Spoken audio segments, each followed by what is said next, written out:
భారతదేశంలో మొట్టమొదటిసారిగా ఉచిత విద్య, ఉచిత వైద్యం కోసం ప్రజల తరపున పోరాటం చేస్తుంది మీ GMK TV.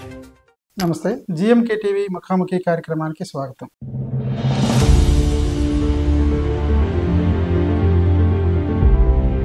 KGH superintendent doctor Shivanand garu మనతో ఉన్నారు.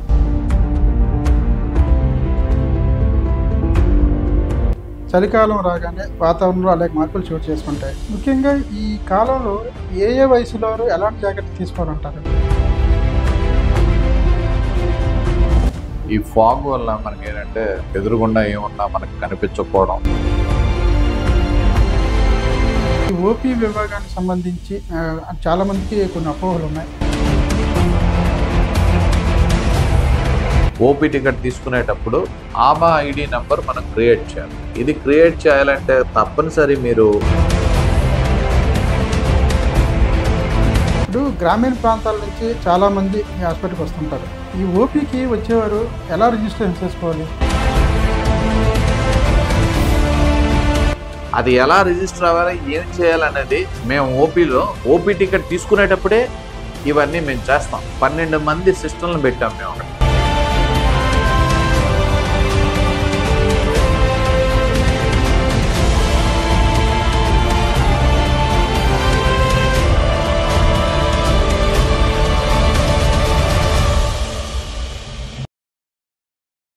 ఉత్తరాంధ్ర ఆరోగ్య ప్రదాయి King George hospital KGH superintendent doctor Shivanand garu మనతో ఉన్నారు.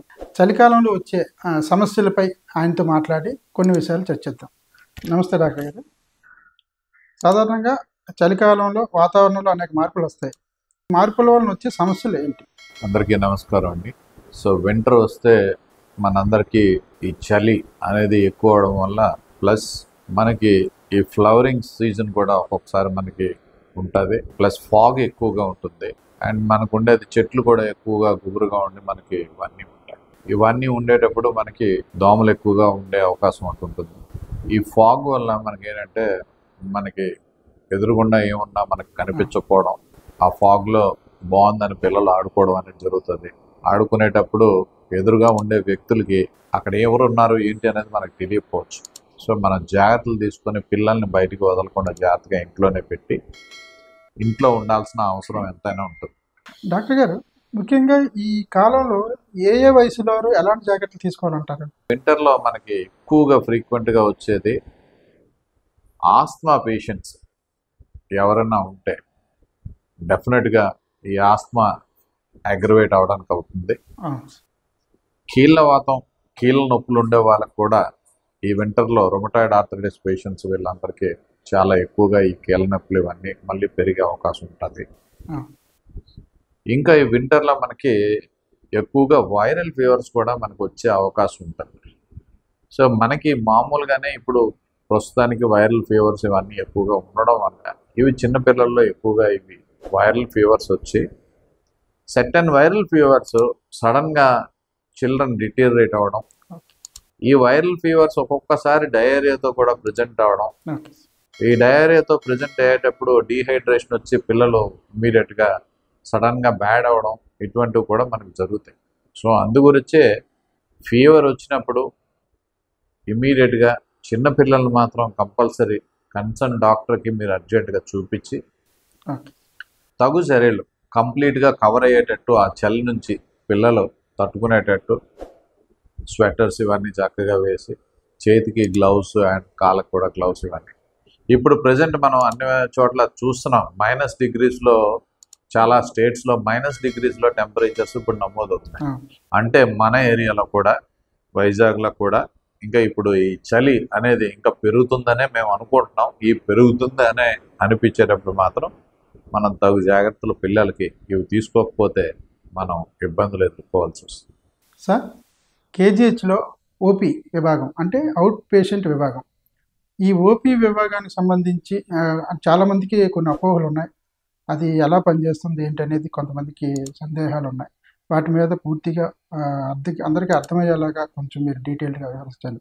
మనకి ఆయుష్మాన్ భారత్ డిజిటల్ మిషన్ మన శ్రీ నరేంద్ర మోడీ గారు, ప్రధానమంత్రి గారు మన యొక్క ఆరోగ్య డేటాని ఈ డిజిటల్ మిషన్లో అందులో పొందుపరిచి మన డేటాని మనం ఎక్కడైనా ఈ ఆల్ ఓవర్ ఇండియా మనం ఎక్కడన్నా మనం ఆ డేటాని మనకు ఒక ఆభా ఐడి నెంబర్ అని ఇస్తారు. మనం రిజిస్టర్ చేసుకునేటప్పుడు ఓపీ టికెట్ తీసుకునేటప్పుడు ఆభా ఐడి నెంబర్ మనం క్రియేట్ చేయాలి. ఇది క్రియేట్ చేయాలంటే తప్పనిసరి మీరు మీ ఆధార్ కార్డు తీసుకొని రావాలి.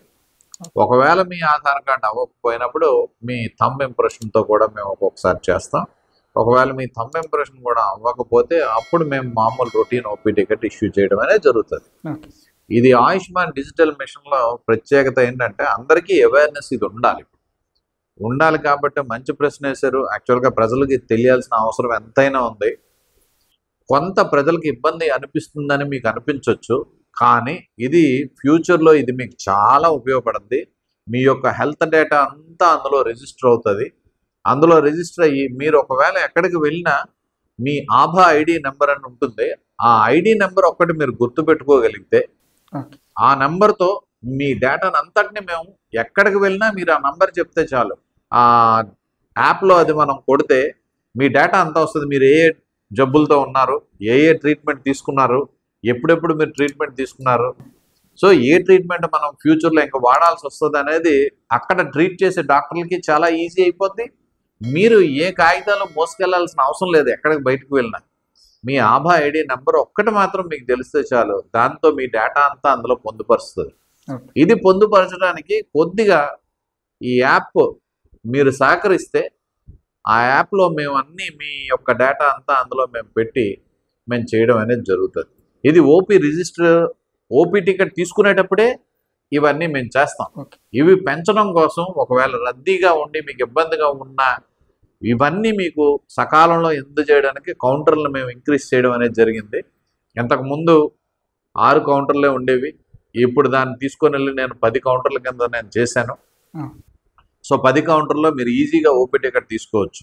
కానీ ప్రజలకు విజ్ఞప్తి చేసేది ఏంటంటే ఒకసారి ఆధార్ కార్డు పట్టుకొని వచ్చి మీరు ఎన్రోల్ చేసుకుంటే డెఫినెట్గా ఇది చాలా మంచి పథకం. సో మన నరేంద్ర మోడీ గారు చేసింది డెఫినెట్గా ఇది ప్రజలందరికీ ఉపయోగపడుతుంది. So now world is advancing, మనం కూడా దాంతో పాటు మనం పరిగెత్తాలి. ఇంకా చిన్నప్పుడులాగా మనం పుస్తకాలు ఇవన్నీ పెట్టుకొని ఉంచుకుంటామంటే కాదు, మీ డేటా అంతా డిజిటల్ డేటా అయితే మీరు డెఫినెట్గా ఇది చాలా ఉపయోగం. సార్, ఇప్పుడు గ్రామీణ ప్రాంతాల నుంచి చాలామంది ఈ హాస్పిటల్కి వస్తుంటారు. వాళ్ళకి చదువు రాకపోవచ్చు, చదువు లేని వాళ్ళు వస్తుంటారు. అంటే వాళ్ళకి స్మార్ట్ ఫోన్లు అవి ఉండవు కాబట్టి ఈ ఓపీకి వచ్చేవారు ఎలా రిజిస్టర్ చేసుకోవాలి? అది ఎలా రిజిస్టర్ అవ్వాలి, ఏం చేయాలనేది మేము ఓపీలో 12 మంది సిస్టమ్లు పెట్టాం మేము అక్కడ. ప్లస్ మీ దగ్గర మొబైల్ ఫోన్ లేకపోయినా ఇప్పుడు మా మొబైల్ ఫోన్లతో హాస్పిటల్ మొబైల్ ఫోన్స్ అన్నీ ఇచ్చి ఆ మొబైల్ ఫోన్స్ తోటి మేము ఇప్పుడు రిజిస్టర్ చేయడం అనేది జరుగుతుంది. సో పేషెంట్కి ఏ విధమైన ఇబ్బంది లేదు. వాళ్ళు వచ్చి అక్కడ సిస్టర్లు ఉంటారు, మొత్తం 12 మంది సిస్టర్లు కౌంటర్ దగ్గర కూర్చొని ఉన్నారు. సో వాళ్ళని మీరు కలిసి అడిగితే చాలు, లేదా మీరు అక్కడికి వెళ్ళి మేము ఏం చేయాలని ఒక్క మాట అడిగితే మీకు ఇమ్మీడియట్గా వాళ్ళే మీకు అన్నీ చేసి పెట్టి మీకు ఆభా ఐడి క్రియేట్ చేసి మీకు ఓపీ టికెట్ కూడా వాళ్ళు ఇస్తారు. సార్, సిఆర్పి అంటారు కదా, సిఆర్పి అంటే ఏంటి సార్? ఒక వ్యక్తిలో సిఆర్పి పెరిగితే ఎలాంటి సమస్య వస్తుంది? సో సి రియాక్టివ్ ప్రోటీన్ అంటాం. అది సి రియాక్టివ్ ప్రోటీన్ అనేది ఇన్ఫ్లమేషన్కి సిగ్నల్. మన బాడీలో ఎంత ఇన్ఫ్లమేషన్ ఉంది, ఆ ఇన్ఫ్లమేషన్ అనేది ఇన్ఫెక్షన్ వల్ల రావచ్చు, ఆర్ ఇన్ఫ్లమేషన్ అనేది మీకు కొన్ని జాయింట్ డిసీజెస్ వల్ల కూడా రావచ్చు. So like rheumatoid arthritis, జూనైల్ arthritis అని అంటాం. సో అలాగే కీళ్ళ వాతవులు అంటాం. ఒక్కొక్కసారి మనకి అబ్డామినల్ ప్రాబ్లమ్స్ ఉన్నా మనకు రావచ్చు. అట్లాగా మనకి సిఆర్పి అనేది it is an indication that there is an infection or increased rate of inflammation ఉందని అర్థం. మనం ఈ సిఆర్పి పెరిగేటప్పుడు మన బాడీ డిఫెన్స్ మెకానిజం అంతా అది మనకి ఎగ్నిస్ట్గా ఒక్కొక్కసారి పనిచేయచ్చు. సో అది పనిచేసేటప్పుడు మన బాడీలో చేంజెస్ రావచ్చు.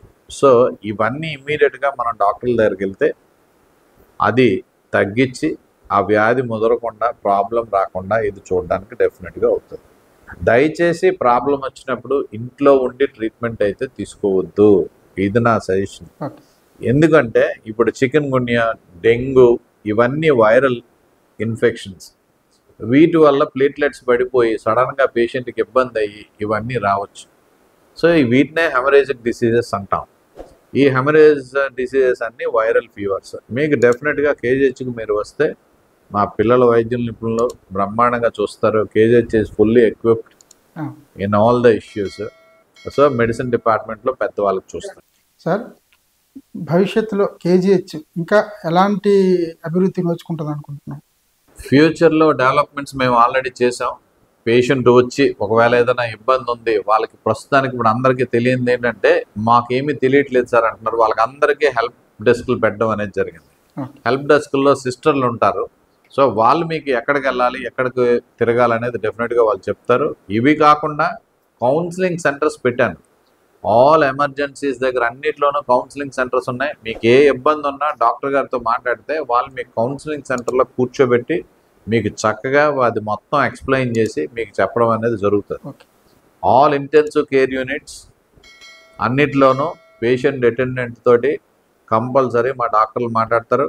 మాట్లాడి అది మాట్లాడినట్టు ప్రూఫ్ కింద కౌన్సిలింగ్ సెంటర్స్ ఉంటాయి. అది ఆడియో వీడియో రికార్డింగ్ సెంటర్ అది. సో మేమేం మాట్లాడాం, మీతో మాట్లాడామా లేదా అనేది ఒక రిజిస్టర్ కూడా మెయింటైన్ చేస్తాం. ఇవన్నీ పక్కాగా జరుగుతుంది. So these are all patient doctor relationship పెంచి వాళ్ళకు భరోసా ఇవ్వడానికే ఇవన్నీ చేయడం అనేది జరుగుతుంది. సార్, చివరిగా వింటర్లో ప్రజలు తీసుకోవాల్సిన ముఖ్యమైన జాగ్రత్తలు. ప్రజలు ఈ వింటర్లో గోరువెచ్చని నీళ్ళు తాగడం అనేది అది చాలా మంచిది. అది మీరు గోరువెచ్చని నీళ్ళు మీరు కాచి వడపోసింది గోరువెచ్చని నీళ్ళు తాగితే ఇన్ఫెక్షన్ రేట్లు అన్నీ తగ్గుతాయి. ప్లస్ హాట్ వాటర్ మన దీంట్లోకి చక్కగా వెళ్ళేటప్పుడు డెఫినెట్గా బాడీలో హీట్ ఇదంతా జనరేట్ అయ్యి బాగుంటుంది. రెండు విధాలు అది ఉపయోగపడుతుంది. థర్డ్ థింగ్, ఆస్మా కానీ పిల్లి కూతల్లాగా మీకు వస్తుంది. ఊపిరి తీసుకునేటప్పుడు పిల్లి కూతల సౌండ్ లాగా వస్తుంది. ఊపిరి తీసుకోవడం కష్టం అవుతుంది. ఇటువంటి ఉండేటప్పుడు కంపల్సరీ డాక్టర్ని సంప్రదించి దానికి కావాల్సిన మెడికేషన్ అయితే వాడాలి. లేకపోతే ఒక్కొక్కసారి సడన్గా డిటీరియరేట్ అయ్యే ప్రాబ్లం ఉంది. ఫీవర్స్ వచ్చేటప్పుడు ఇమీడియట్గా దయచేసి డాక్టర్ని సంప్రదించి కావాల్సిన ఇన్వెస్టిగేషన్లు అయితే కంపల్సరీ చేయించుకోవాలి. అది చేయించుకుంటే ఏ వ్యాధి ఎట్లా వస్తుంది అనేది మీకు తెలియదు కాబట్టి ఆ ఫీవరే కదా, చిన్న ఫీవరే కదా అని పారాసిటమాల్ ట్యాబ్లెట్లు ఇవన్నీ మెడికల్ షాపుల్లో కొనుక్కొని వాడడం అనేది జరుగుతుంది. అది ముదిరిన తర్వాత హాస్పిటల్కి వస్తున్నారు. సో దయచేసి అది చేయకుండా early prevention is better than cure. So దానికి తగ్గట్టు మీరు కావాల్సిన దోమలు కానీ ఎటువంటివి మీ ఇంటి దరిదాపుల్లో ఉండకుండా ఉండాలంటే స్టాగ్నెట్ వాటర్ ఎక్కడ ఉండకూడదు. స్టాగ్నెట్ వాటర్ ఎప్పుడైతే ఉండదో మనం డెఫినెట్గా దోమలు అక్కడ గుడ్లు పెట్టడానికి ఆస్కారం ఉంటుంది. ఎప్పుడైతే దోమలు గుడ్లు పెట్టలేదో మన దోమలు రావు.